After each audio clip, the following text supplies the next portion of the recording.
Mana bu ulamolar aytayaptilarki, mana shu 4 tala mazhab ahli sunna val jamoa. Qaysi bir diyorda qaysi mazhab keng tarqalgan bo'lsa, o'sha diyordagi mu'min musulmonlar shu mazhabning rioyasini qilishlari vojib. Vojib. Vojib degan bu farz degani. Farz bilan vojibning darajasi bir xil qarab. Shart degani bu.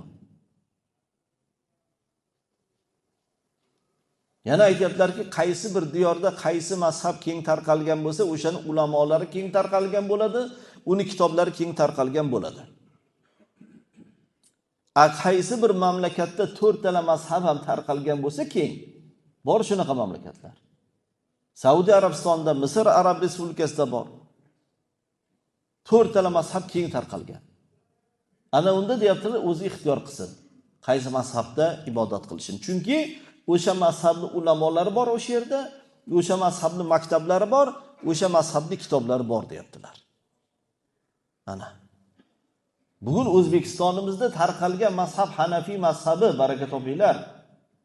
O'zbekistonimizdagi hamma imom xatiblar Hanafiy mazhabida, hamma ulamolar Hanafiy mazhabida.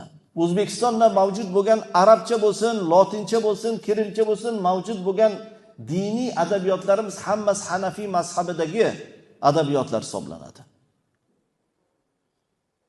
Boshqa mazhab yo'q.